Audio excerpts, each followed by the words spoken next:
Well, if you comment in those communities and in those hobbies, you'll find people willing to do the same. You've had a lot of success on YouTube. You are one of the top grossing super chatters, super chat channels on YouTube. Why do you think that is? Is it just the size of your audience? Are you saying things that resonate with people? Like, no, I always punched well above my weight on that topic, and it was a point of soreness and contention for me, because while I loved that aspect of of being able to say, look at this thing that I've done, like there's a list that is the top in the world of something and I'm on it. That's cool. Because I'm just a jerk in the middle of Minnesota. Right. But I hate taking money from people when I could take it from a company. You know what I mean? Not like as a paycheck, but first of all, let me dispel the secret for all of you. The highest super chat earners in the world, like their aggregate super chat amounts, which are pretty massive right now, over the life of their channels, there are non-live channels that make that monthly, that make that total amount monthly. So when you see like Timcast, you're like, oh my God, like he's got to be pushing $2 million in total super chats. That's an embarrassingly small amount for some YouTube channels and how much they make per month.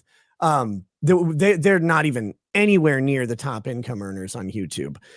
So don't get too flustered with it. But that's the thing that I'm talking about. Like I would rather generate sufficient ad revenue to never have to take a super chat again, or generate, sponsorship revenue to never have to take those super chats, because while I love people's ability to participate in shows, I want that to be a voluntary thing that people do because they want to. And I don't want it to be like something where we're all trying to come up with that idea of how do we generate revenue? Like, how do we incentivize participation in the show?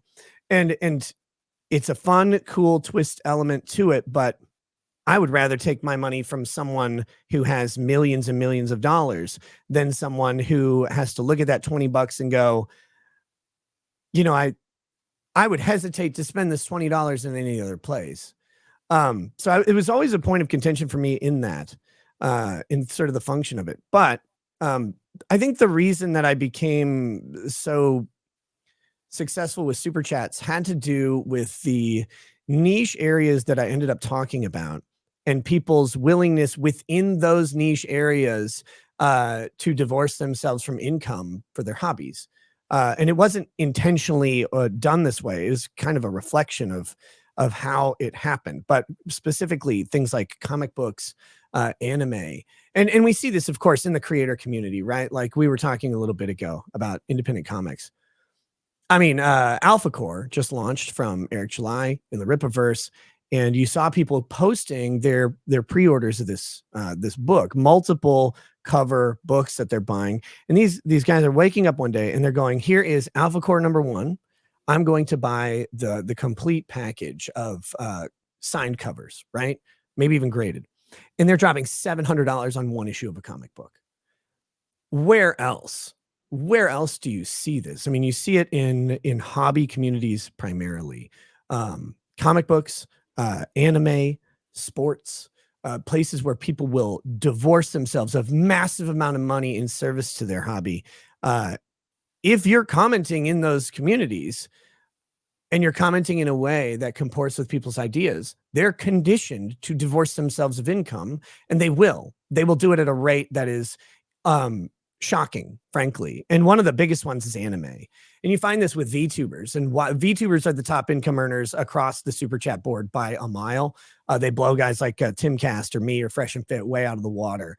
And the reason they're so successful, in my opinion, has a lot to do with the conditioning of otakus, no matter where they're found, of giving their money into this idea of their anime waifu, to put it like blithely, but really just into their hobby. They, when I was growing up with anime, my friends would import VHS tapes, usually it would go from Japan to Germany to a service that would fan sub. They'd run it through like a computer, and that would add subtitles to the thing that was not translated into English anywhere else. And then you buy it. So you're spending like $80 on a movie, which everybody else is spending $20 on a movie.